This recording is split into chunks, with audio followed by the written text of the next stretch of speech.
क्या आप बता सकते हैं कि वो 2 करोड़ जो जी आप दावा कर रहे हैं जी। या मकामी लोगों की तरफ से जो दावा कर रहे हैं, जी ये कहाँ से मिला, ये कहाँ से डिसाइड हुआ, ये कहाँ से इसका सबूत मिला, जी, आप वो भी बताइए सर। मेरे ख्याल से मैं सामने चल को ये पूरी ऑफिशियली मैं पूरी बताता हूँ इंशाल्लाह। बेहतर है तुम्हारे क्वेश्चन का जवाब ये 2 करोड़ का इनोस देते हैं इंशाल्लाह। जी सर। बिस्मिल्लाहिर्रहमानिर्रहीम। एमबी शौकत अली, मेलेबेनूर जुम्मा मस्जिद, मेलेबेनूर दावनगरा डिस्ट्रिक्ट से मैं बात कर रहा हूँ। आपने पूछा कि 2 करोड़ घपला कैसा हुआ बोल के। मेरा मकसद ये है कि हमने 2019 में सेक्शन 70 में एक केस डालते हैं लॉ ऑफिसर बेंगलुरु वक्फ बोर्ड में। इसकी एक रिपोर्ट आती है 2020 में।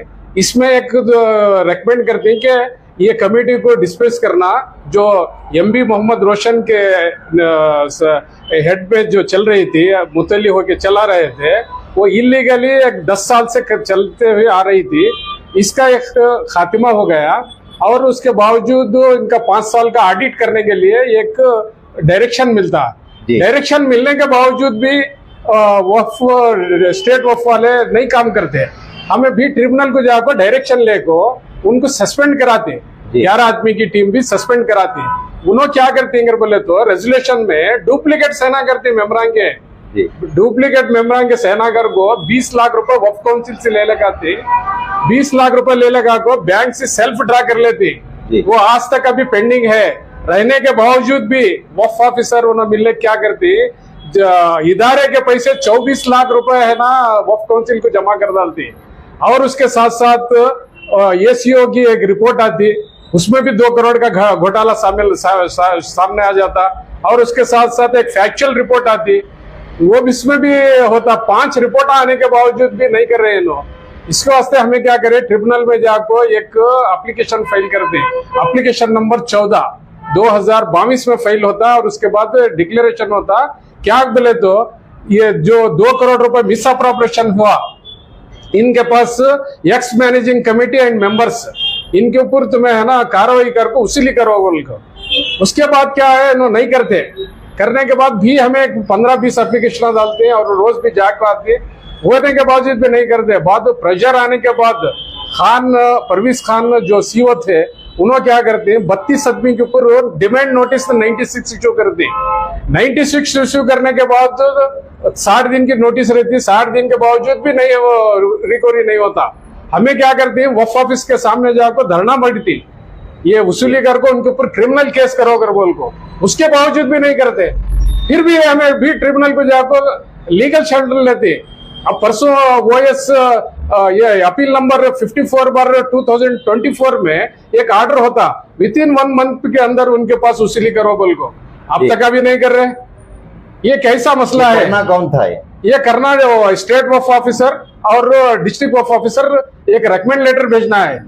डिस्ट्रिक्ट वक्फ ऑफिसर जो 2 करोड़ रुपए खाई उनकी तरफदारी करते हैं जी। उन्होंने क्या बोलते हैं, उनकी किडनी चले गई, वो गई।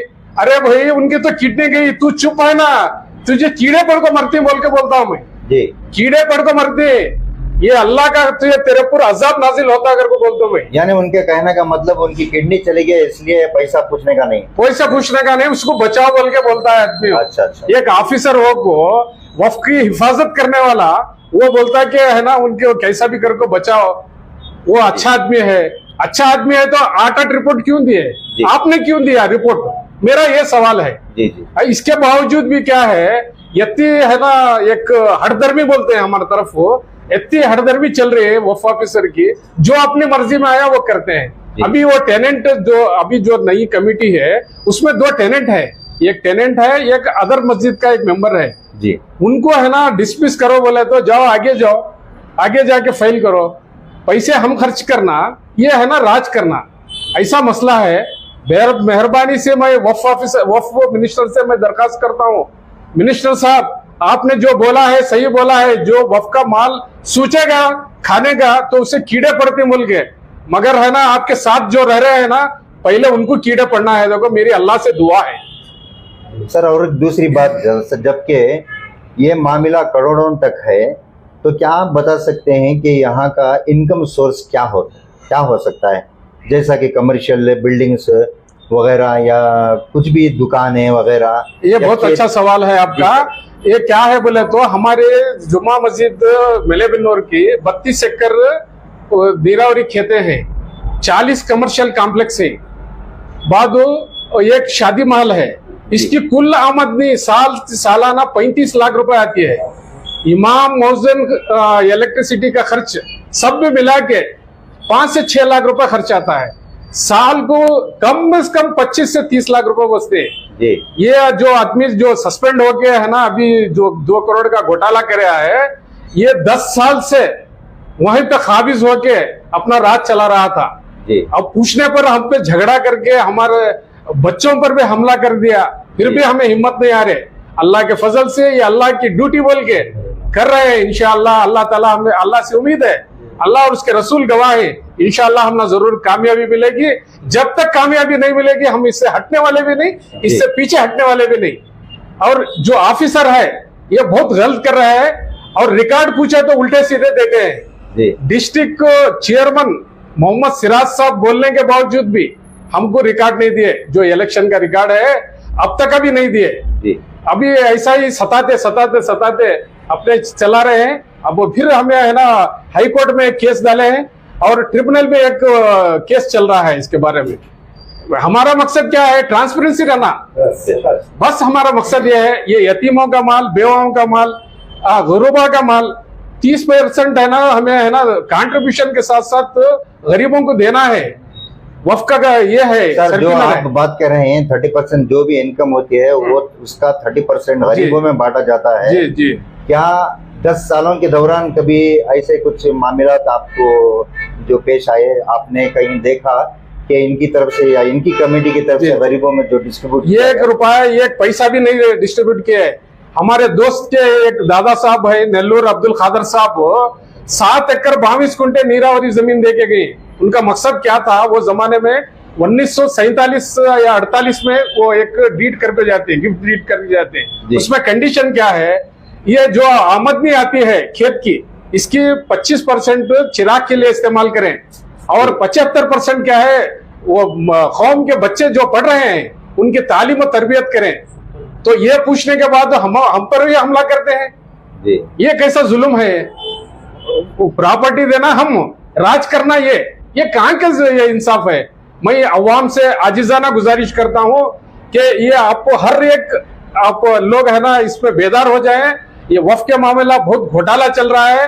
सबसे पहले क्या है, डिस्ट्रिक्ट वफ ऑफिसर जब तक ठीक रहता है तो वहां का इदारा अच्छा चलता है। जब डिस्ट्रिक्ट ऑफिसर बिगड़ जाता है तो वो है ना इदारा है ना बहुत से है ना उसके रास्ते अलग अलग से खुलने के आसार रहते हैं। आज तक एक FIR नहीं की है। क्यों भाई, क्यों नहीं करे? आपके माल के आपके घर में चोरी हुए तो आप चुप रहेंगे क्या? आपको ऊपर के ऑफिसर का इंतजार करेंगे क्या? ये कहाँ का इंसाफ है भाई? ये भी कौम का इरादा है, इदारा है। बेशक। आपके जो वहाँ पर जो गाँव है वहाँ के मकामियों को आपका क्या पैगाम रहेगा सर? वहाँ के मकामियों को आप तो क्या उनसे मदद लेना चाहते हैं आप? मैं मकामी लोगों से और डिस्ट्रिक्ट के तमाम लोगों से और कर्नाटक के तमाम लोगों से मैं ये आजिजाना अपील करता हूँ कि आप है ना वक्फ के हर एक मामले से बेदार हो और कानून से बेदार हो। और जो भी ये है ना घोटाले कर रहे हैं इनको है ना रास्तों में ले लगा के इनको है ना इनके पूरा भी इनका बेनकाब करना है। ये हमारा मकसद है। आपको है ना बेबाकी से साथ है ना अर्जी डालिए, पूछिए, आपको जो चाहिए देंगे। वो हमारे गुलाम है, वो पब्लिक सर्वेंट है। बेशक। वो तो हमारे बादशाह नहीं है। जो मुतल्ली होता है, सेक्रेटरी होता है, ये पब्लिक सर्वेंट होता है। सेक्शन 101 यही बोलता है कि वक्फ एक्ट में every mutawalli as a public servant. Public servant बोले तो क्या है, हमारी खिदमत करना है, वो हम पे राज नहीं करना है। ऐसा मेरा पैगाम है हमारे डिस्ट्रिक्ट वक्फ ऑफिसरों के लिए और वक्फ ऑफिसर के लिए। और खुसूसन मेरी इल्तिजा है जनाब BZ जमीर अहमद साहब, आप देख रहे हैं कि ये जो आपकी मुहिम है, हम आपकी हिम्मत को हम सलाम करते हैं, मगर ये चोरों से, गद्दारों से ये वक्फ को है ना बचाना आपकी बहुत बड़ी जिम्मेदारी है। मिनिस्टर साहब, आप है ना इसको सीरियस लेके हमारे जो 2 करोड़ का इश्यू है इसके साथ साथ अभी 5 साल का ऑडिट बाकी है। ये बाकी रहने के बाद क्या कर रहे हैं वक्फ ऑफिसर, वो पैसा उठा के दे रहे हैं। जी। पुराना है ना ऑडिट ही नहीं करा रहे, लिखे तो क्या बोलते हैं अभी ऑडिट आना वो आना, 5-5 साल तक ऑडिट नहीं होता क्या साहब? ये कैसा इंसाफ है? आपका कोई घर का कोई हिसाब, आपका कोई बेटा आपको 100 रुपए देगा तो आप पूछेंगे नहीं हिसाब, ऐसा ही छोड़ देंगे?